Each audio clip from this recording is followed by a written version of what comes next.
Hey everyone, so I wanted to jump on here and give you guys a little bit of an update on my struggles with anxiety. And I'm pretty sure for those of you who follow me on Instagram will know that I have had a few of these struggles for quite a while now. So there are periods where I struggle quite a bit more than others, and a lot of people had reached out to me saying, oh, maybe it's really in like the gloomy winter months, but actually some of my worst anxiety and I would say depressive episodes were actually during the summertime, and a lot of it stems from having perfectionism issues. So this is the main factor that I addressed with my psychologist when I was really struggling. Something as simple as just getting on camera, discussing this kind of situation is actually something that I really struggle with and I'm working on. So wanting everything to be absolutely perfect, only thinking that I should start the YouTube channel when I have everything, all my ducks in a row, for instance, is a perfect example of perfectionism. I would really overanalyze, and that's why it took me so long to start this YouTube channel, even though I've had a dream to do it for a really, really long time.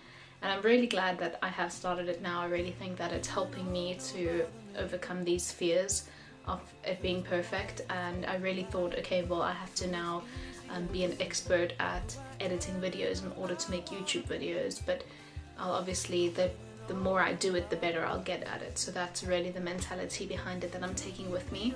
There are many examples of how I struggle with anxiety and perfectionism, and yeah, these are just a few of them. I'm really happy to get in depth with them if you guys have any more questions. But I did want to speak about the physical part of anxiety for me, and I actually get this extreme rash up my chest when I'm anxious. I just get a huge hot flush. It feels like my brain goes to mush. I can't remember what I was doing. I get super anxious, super nervous, often cry because my body is in a complete panic mode. And yeah, this is something that really impacts me because other people can see that I'm anxious. It's not only myself that knows I'm anxious or nervous, but I get more anxious when I notice that I start to get hot flushes and I start to go red, because then I think, oh, if the other person now can see that I'm nervous.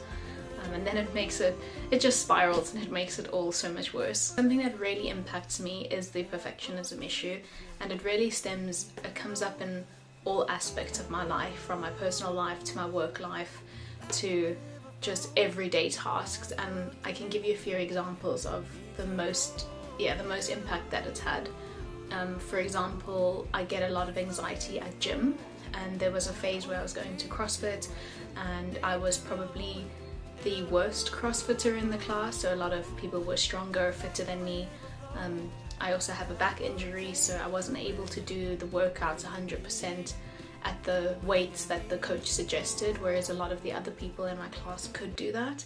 And I would always go in with this comparative mindset and really struggle to just be there just for myself. I would see the workout on the board, and sometimes my immediate thought was, oh my goodness, I have to leave class, like I won't be able to do this class, rather than the mindset of do what you can with what you have. I'm very grateful to have had such incredible coaches at this CrossFit who did help me and guide me through this mental struggle that I had. But often it would lead to panic attacks during class. I would have to actually sit down. There was a time where I just had to walk away and couldn't carry on with the class. I've had a few occasions in the gym where I have a panic attack and actually have to really sit down before I faint. So that's another bad trigger of the anxiety. It's not really just a feeling, but my body really reacts quite badly, and often has led to fainting spells due to just my body's extreme panic mode, and it doesn't know what to do with the information that it's receiving, and then I faint. And I come in and out of fainting spells quite a lot. Luckily that hasn't happened in a while, but in this summer, so a few months ago, I did have a panic attack at the gym, and I saw one of the gym managers that was training next to me, and I just went up to him and I said, hey, hi, I'm having a panic attack, I feel a bit faint, could you help me? And he sat me down, he got me out of the situation, took me aside, so that was very helpful. Another example is when I was a student and studying and writing my notes I would become very obsessed with them. So I would handwrite all my notes, and that was the best way I could learn because I'm quite a visual person. However, if I would make a little mistake or if my writing was a little bit skew, I would scrap the entire piece of paper and restart. And of course, if you can imagine the time that it takes to handwrite notes, and often I was sitting rewriting notes simply because I didn't want to typics out something. I had to restart the whole piece of paper. I couldn't just carry on and ignore it. Something else that it really impacts in my life is the fact that at home I really struggle to be relaxed and just calm if the house is not how I want it to be, clean wise and tidy wise. I really struggle to just relax and be like, okay, we'll get to it later. I find that I'm always a bit agitated and I'm always getting up and doing things and cleaning something, and if I see something that needs to be cleaned, I will just do it and forget the task that I was doing. And this is something that I actually addressed with my psychologist, because I'd said to her that one day in the summer holidays, I was like, okay, I'm going to just tidy the whole house, I'm going to clean the whole house. And what ended up happening is that I started out with the kitchen, and I started just like tidying up the kitchen, packing the dishwasher, the basics of the kitchen, and then I opened like the spice rack and I realized, oh, the spices really need to be cleaned, so I cleaned all the spices. And then when I was packing something into the fridge, I realized, oh, I could actually like take out everything from the fridge and clean the entire fridge. And at the end of the day, I'd only done a deep, massive spring clean of the kitchen and not the rest of the house, and I saw that as a fail, and I was very upset with myself. So my psychologist explained it to me as the fact that when you give yourself a task, you give yourself a task and then you don't move on for that task, you continuously give yourself more tasks, so you're not really able to achieve the original task within the time frame that you've given yourself, because you continue to add tasks to it. And I really feel that I do that often, so now I'm a bit more aware of that, and I can say to myself, okay, I noticed that the fridge needs to be cleaned out, but I will do that on the weekend, or I'll do that tomorrow, and I designate a different time to do it so that I can actually get through the task that I had given myself originally. So there were other topics that I went through with my psychologist, and I'm happy to discuss those and really be transparent and open with you, because that really is my goal. One of my good friends asked me what was the moment that I thought of reaching out for help, and I wouldn't say that the perfectionism was the only reason why I went to the psychologist.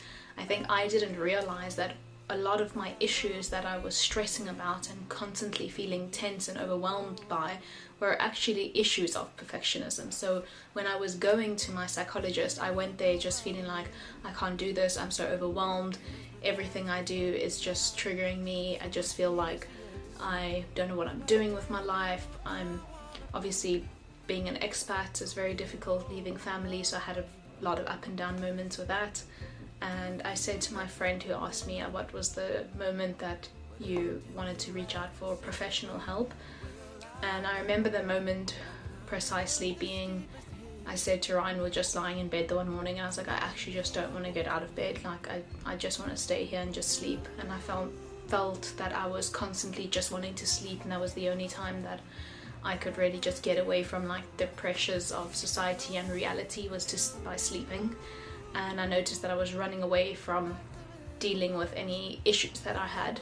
And at that point, Ryan said to me, look, I can be here and I can be a support and I can be an ear, but I don't know how to help you with that. And I think this is quite serious. And luckily the mental health help in the Netherlands, there's no taboo around it. I felt really that I could go and get help easily. And for some reason, I thought that I needed to really be on an absolute verge of not wanting to be on this world anymore in order to seek help. Like, that's the point that you get help. But I really would love to stress the fact that honestly, seeking professional help, if you have the means to, if you're able to, can be a source of preventing yourself from getting to these points where you're not able to manage. And I learned that the hard way of really denying myself the opportunity to go get professional help, because I was like, oh, but I'm not that bad, I'm just having a bad week. And a bad week turned into a bad 2 weeks and a bad 3 weeks and a bad month and a bad few months.